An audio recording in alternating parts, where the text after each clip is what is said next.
여러분들 그 성탄이 뜻이 뭐죠? 크리스마스 뜻이 뭐예요? 크리스마스. 미리 답을 물어보고서 가만히 계십니다. 네. 네, 아기 예수, 성탄절의 아기 예수 뜻이 뭔가, 여러분들. 이 아기 예수, 크리스마스 성탄, 아주 신기한 이야기입니다. 아주 옛날 얘기입니다. 히브리서 10장 5절부터 7절에는 하늘에서 있었던 일을, 비밀을 알려주는데, 성자이신 예수께서 하나님, 성부 아버지하고 이별을 하는 장면이 나오는데, 그 이별할 때 두 분이 대화를 하십니다. 아들 예수님이 아버지 하나님께 이렇게 이야기를 합니다. 아버지는 짐승의 피를 원하지 않는 것을 제가 잘 압니다. 그래서 저를 위해서 한 몸을 예비하셨으니 제가 세상에 나가서 궁극적인 희생제물이 되기를 위함이지요. 이렇게 얘기를 합니다. 그러면서 기록한 대로, 구약에 기록한 대로 저는 아버지 뜻을 행하러 세상으로 나가겠습니다. 그런 이야기를 하면서 말씀을 드리고 나서 이 세상으로 여행길을 오릅니다. 이 하늘에서 아버지하고 아들하고 서로 대화한 내용이 히브리서 10장 5절부터 7절에 기록되어 있습니다. 그래서 예수님은 하늘에서 이 땅에 오셔가지고 말구에 태어나셨다가 33년 동안을 이 땅에서 여행길을 다니십니다. 그래서 33년 후에 십자가에 숨을 거두시고 다시 부활하셔서 다시 영화롭고 존귀하게 되셔서 아버지 우편에 앉아 계셨다라는 것이 성경에 기록된 증언입니다. 요한계시록 12장 9절에서는 예수님께서 큰 용, 이 악마와 사탄으로 불리는 온 세계를 미혹하던 이 옛뱀과 싸워서 이긴다라는 또 기록도 있습니다. 우리 예수님은 표적 있는 사람인 것을 여러분들 기억하시기를 바랍니다. 예수님이 표적, 예수님의 인생에서 만들어낸 가장 그 훌륭한 표적은 바로 십자가에 달려 죽으심이에요. 예수님의 표적은 죽음과 부활이에요.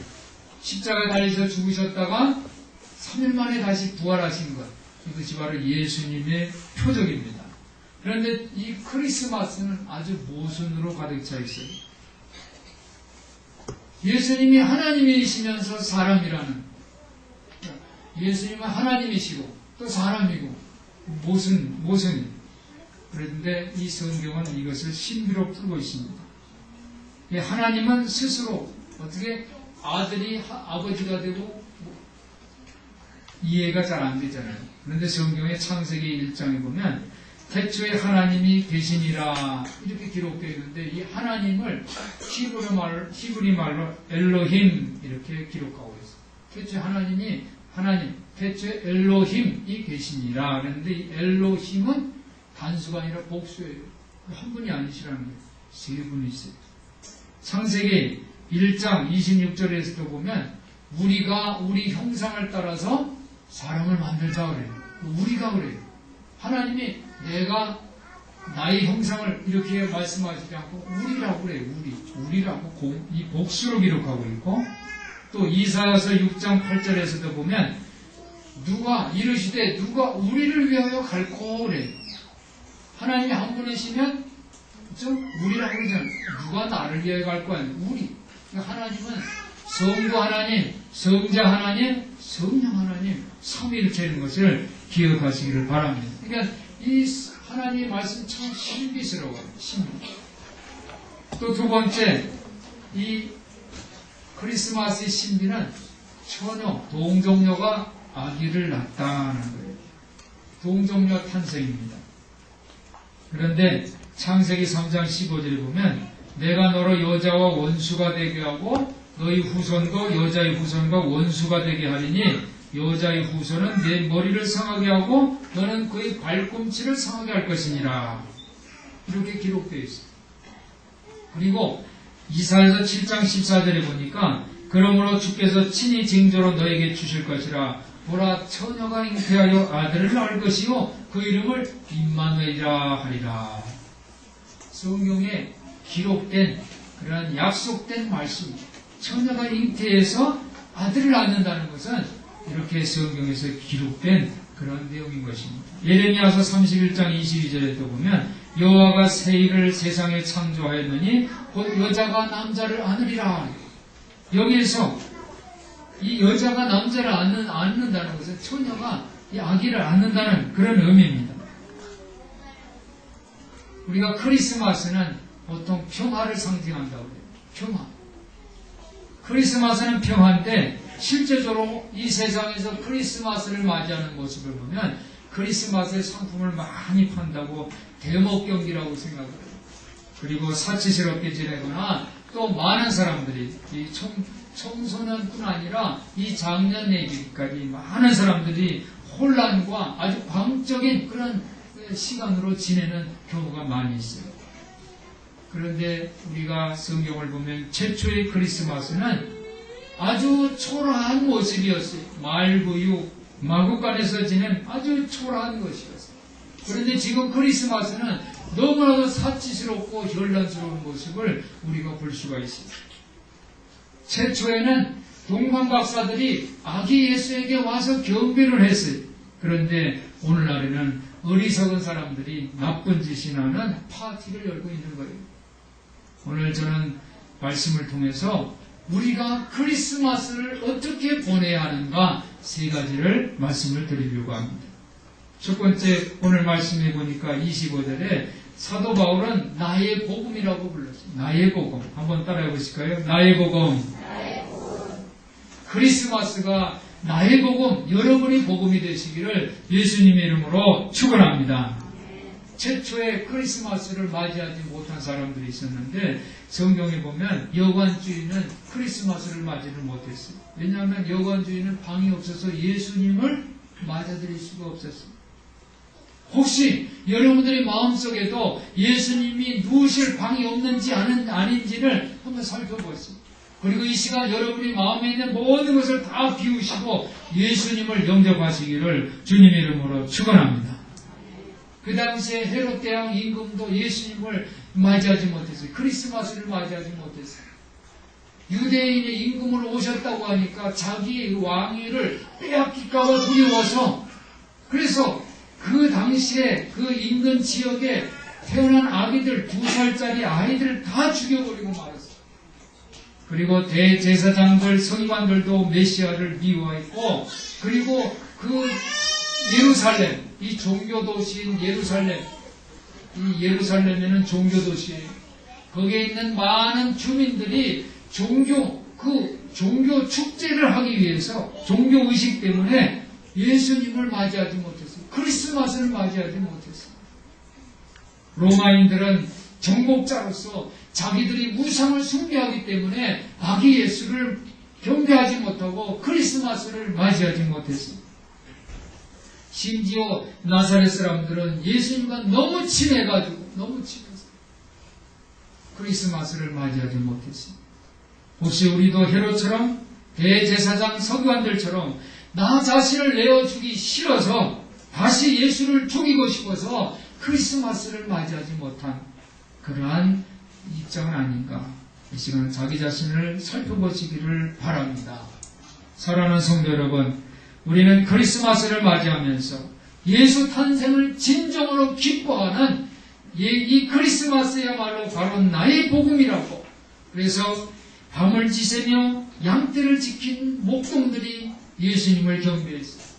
그리고 별을 보고 하나님의 인도하심을 받은 동방박사들처럼 크리스마스를 맞이하는 복된 성도들 되시기를 예수님의 이름으로 축원합니다. 두 번째로는 25절에 보니까 영세전부터 감추었다고 그랬습니다. 영세전부터. 그러니까 크리스마스는 아주 신비의 계시입니다. 감추었던 것이 드러난 것이 바로 크리스마스입니다. 지금까지 하나님께서 의도적으로 감추어 두셨어요. 사도 바울은 자신이 복음의 빚진 자라고 했습니다. 복음의 빚을 갚기 위해서 사도 바울은 하나님의 복음, 성도들을 위해서, 교회를 위해서, 그래서 하나님의 영광을 위해서 복음을 선포하는 사명을 수행을 합니다. 그래서 오늘 26절에 보니까 영원하신 하나님 영을 쫓아 선지자들의 글로 말미암아 모든 민족으로 믿어 순종케 하시려고, 그래서 모든 민족으로, 그러니까 사도 바울은 이 로마서를 쓰면서 로마인들에게만 쓴 편지가 아니라 아주 큰 편지를 쓴 거예요. 모든 민족에게 큰 서신으로 기록을 해요. 이것이 자기가 복음의 빚을 졌기 때문에 이 로마인뿐이 아니라 모든 민족에게 전해야 되겠다. 그러한 이야기를 하는 것입니다. 오랜 세월 동안 이 감춰뒀던 비밀을 언제 어떻게 드러나실 그것을 결정하는 분은 바로 하나님이신데, 하나님이 명을 쫓아서 하나님 명령을 하셨기 때문에 이제 그 비밀을 드러낸다는 거예요. 그래서 오늘 이 신비 이야기의 중심은 오랜 세월에 거쳐서 많은 사람들이 용서를 받기 위해서 자기 지은 잘못의 용서, 그리고 새 생명을 발견하기 위해서 어떻게 했냐면 성전에서 진심의 피를 흘려서 희생제사를 드렸고, 각종 종교 규칙과 규정을 정해서 그를 지키려고 노력했고, 개인들이 또 경건함을 통해서 또 철학적인 탐구를 통해서 많은 시도들을 했는데 그 모든 것이 다 실패했던 거예요. 이것은 다 하나님의 기대에 어긋났어요. 왜냐하면 하나님은 짐승의 피를 원하지 않으셨기 때문입니다. 그래서 하나님께서 아까도 말씀드렸지만 예수님이, 아들 예수가 아버지에게 그렇게 얘기를 하고 내려오잖아요. 아버지는 짐승의 피를 원하지 않은 것을 제가 압니다. 아버지께서 그래서 몸을 예비했는데 그것이 바로 성자 예수님, 아기 예수를 예비했다는 거예요. 사람들은 용서받지 못하고 충족되지 못하고 낙심하고 하나님과 단절되었다고 느꼈어요. 그때 하나님께서 그분이 아드님이 정체성을 드러내셨어요. 그것이 바로 아기 예수인 것을 믿으시기를 바랍니다. 아기 예수는 완전히 인간적이면서도 완전히 신적이었어요. 우리가 당하는 모든 유혹을 알고 계시고 또 몸부림치면서 공감하시는 것입니다. 그래서 이 하나님과의 관계를 아기 예수님은 회복하시기 위해서, 우리를 화해시키시기 위해서 십자가에 달려 돌아가신 것을 여러분들이 기억하시기를 바랍니다. 그렇기 때문에 아기 예수님은 표적 있는 사람, 표적 있는 사람. 한번 따라해보세요. 표적 있는 사람. 예수님은 표적 있는 사람이에요. 예수님은 십자가에 달리실 때 손바닥에 표적을 남겼어요. 무슨 자국이에요? 못자국. 발에 못자국을, 또 옆구리에 창자국을, 예수님은 그 표적을 몸에 지니셨어요. 십자가 처형으로 생긴 그 자국을 우리는 예수님이 부활 후에 부활하신 예수님 몸에서 우리는 발견할 수가 있어요. 예수님 우리를 위해서, 우리 죄를 자신이 떠맡기 위해서 십자가에 달리셨어요.